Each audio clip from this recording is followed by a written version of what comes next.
بسم اللہ الرحمن الرحیم، سیرت النبی صلی اللہ علیہ وآلہ وسلم نصب مبارک۔ دوسرا واقعہ اصحاب الفیل۔ دوسرا اہم اور قابل ذکر واقعہ جو عبد المطلب کے دور میں پیش آیا اور جس کا تذکرہ قرآن کریم میں سورہ فیل میں موجود ہے، وہ یہ کہ ملک یمن کا بادشاہ جس کا نام ابرہہ تھا، جب اسے اس بات کا علم ہوا کہ مکہ میں ایک گھر ہے جسے لوگ اللہ کا گھر کہتے ہیں۔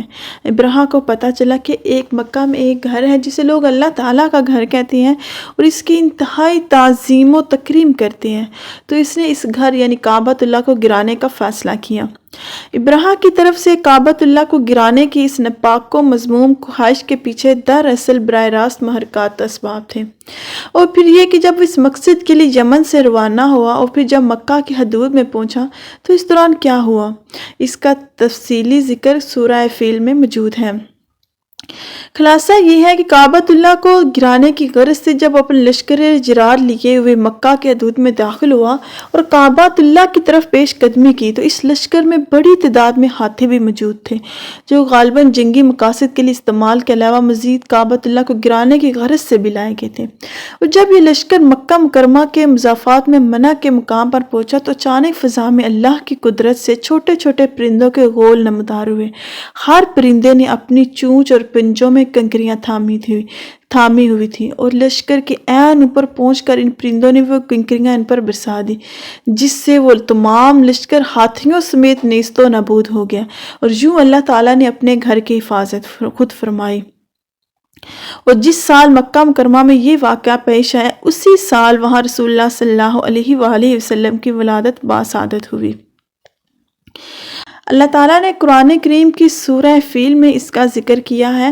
الم تر کیف فعل ربک باصحاب الفیل، الم تر، کیا تم نے نہیں دیکھا کہ تمہارے رب نے ہاتھی والوں کے ساتھ کیا کیا؟ الم تر کیف فعل ربک باصحاب الفیل، کیا تم نے نہیں دیکھا کہ تمہارے رب نے ہاتھی والوں کے ساتھ کیا کیا؟ خطاب بظاہر نبی صلی اللہ علیہ وآلہ وسلم سے ہے، مگر اصل مخاطب نہ صرف قریش بلکہ عرب کے وہ لوگ ہیں جو اس سارے قصے سے خوب واقف تھے۔ قرآن مجید میں بکثرت مقامات پر علم ترا کا لفظ استعمال کیا گیا جس کا مطلب ہے کیا تم نے نہیں دیکھا۔ اس سے مقصود نبی کریم صلی اللہ علیہ وآلہ وسلم کو نہیں بلکہ عام لوگوں کو مخاطب کرنا ہے، کیونکہ مکہ اور اطراف مکہ اور عرب کے ایک وسیع علاقے میں مکہ سے یمن تک ایسے بہت سے لوگ اس وقت زندہ موجود تھے جنہوں نے اپنی آنکھوں سے اصحاب الفیل کی تباہی کا واقعہ دیکھا تھا۔ اس واقعے کے گزرے ہوئے 40-45 سال سے زیادہ زمانہ نہیں ہوا تھا، اور اللہ تعالیٰ نے اس واقعے کی خبر سورہ فیل میں اس طرح دی ہے کہ تم نے نہیں دیکھا کہ اللہ تعالیٰ نے ہاتھی والوں کے ساتھ کیا کیا۔ الم یجعل کیدہم فی تضلیل، اللہ تعالیٰ نے ان کی تدبیر اور عقارت کو ضائع کر دیا۔ اللہ تعالیٰ نے ان کے جنگی لشکر کو ضائع کر دیا، ان کا لشکر 60,000 سے زیادہ تھا۔ اللہ تعالیٰ نے ان کی تدبیر اور عقارت کو ضائع کر دیا۔ الم یجعل کیدہم فی تضلیل، اللہ نے ان کی تدبیر اور عقارت کو ضائع کر دیا، اللہ نے ان کی تدبیر کو عقارت کر دیا۔ اصل میں لفظ عقید استعمال کے جو کسی شخص کو نقصان پہنچانے کے لیے خفیہ تدبیر کے معنی میں بولا جاتا ہے۔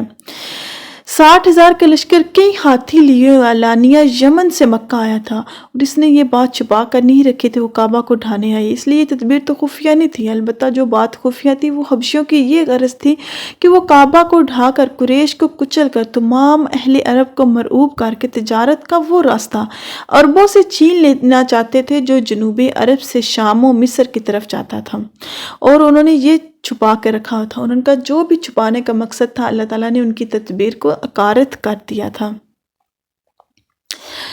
قرآن مجید میں ایک اور جگہ فرمایا ہے وَمَا كَيْدُ الْكَافِرِينَ إِلَّا فِي ضَلَالٍ، مگر کافروں کی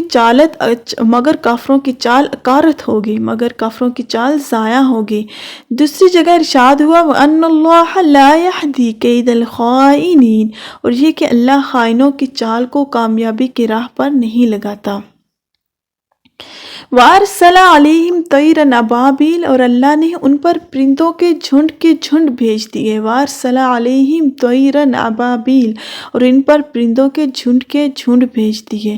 طیرن ابابیل کے لفظ استعمال ہوئے ہیں چونکہ ابابیل خاص قسم کے پرندے کہتے ہیں، یہ ہمارے ہاں یہ سمجھا جاتا ہے کہ ابرہہ کی فوج پر ابابیلیں بھیجی گئی تھی، لیکن یہ جھنڈ کے جھنڈ پرندے بحر احمر کی طرف سے آئے تھے۔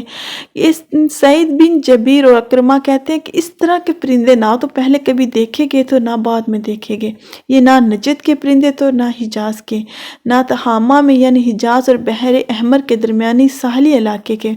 ان کی چونچیں پرندوں جیسی تھی اور ان کے سر شکاری پرندوں جیسے تھے، اور ان کی ہر پرندے کی چونچ میں ایک کنکر ہوتا تھا اور پنجوں میں دو کنکر ہوتے تھے، جنہوں نے انہیں اصحاب الفیل پر پھینکے تھے، اور یہ مٹر کے چھوٹے دانے کے برابر سیاہی مائل سرخ پرندے تھے، اور یہ شاید ان کی مثال چلغوزے کے برابر بھی دی جاتی ہے۔ ترمیہم بحجارۃ من سجیل، جو ان پر پکی ہوئی مٹی کے پتھر پھینک رہے تھے۔ ترمیہم بحجارۃ من سجیل، جو ان پر پکی ہوئی مٹی کے پتھر پھینک رہے تھے۔ اصل الفاظ میں بحجارۃ من سجیل یعنی سجیل کی قسم کے پتھر۔ یہ لفظ دراصل فارسی کے الفاظ سنگ الگل کا معرب ہے، اور اس سے مراد وہ پتھر ہے جو مٹی کے گارے سے بنا ہوا اور پک کر سخت ہو گیا ہو۔ قوم لوط پر سجیل قسم کے پتھر برسائے گئے تھے، اور انہی پتھروں کے متعلق سورہ زاریات آیت نمبر 33 میں فرمایا گیا حجارۃ من طین، یعنی مٹی کے گارے سے بنے ہوئے پتھر تھے۔ فَجَعَلَهُمْ كَعَصْفٍ مَّأْكُولٍ، پھر ان کا یہ حال کر دیا جسے جانوروں کا کھایا ہوا بوسہ۔ الفاظ ہے کَعَصْفٍ مَّأْكُولٍ، عصف کا لفظ سورہ رحمان میں آیا ہے ذُو الْعَصْفِ وَالرَّيْحَانِ، غلہ بھوسے اور دانے والا۔ اس سے مطلب ہوا کہ عصف کے معنی چھلکے گئے جو غلے کے دانے پر ہوتا ہے، جسے کسان دانے نکال کر پھینک دیتے ہیں، اور پھر جانور اسے کھاتے بھی ہیں، اور کچھ ان کے چبانے کے دوران گرتا بھی جاتا ہے، اور کچھ ان کے پاؤں تلے بھی روندا جاتا ہے۔ اللہ تعالیٰ نے ابرہہ کی فوج کا یہ حال کر دیا تھا، ان کا یہ حال کر دیا تھا جانوروں کا کھایا ہوا بھوسا ہے۔ جیسے جانور کھانے کے دوران جو بھوسا منہ سے پھینکتے ہیں اور جیسے وہ کچلا ہوا بھوسا ہوتا ہے، اللہ تعالیٰ نے ابرہہ کی فوج کا یہ حال کر دیا تھا۔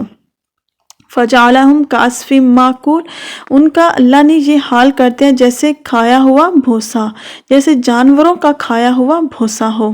اللہ تعالیٰ نے اپنے گھر کی خود حفاظت کی۔ جس سال مکہ مکرمہ میں یہ واقعہ پیش ہے، اسی سال وہاں رسول اللہ صلی اللہ علیہ وآلہ وسلم کی ولادت باسعادت ہوئی۔ ویڈیو اچھی لگی ہو تو لائک شیئر سبسکرائب کیجیے۔ فی امان اللہ۔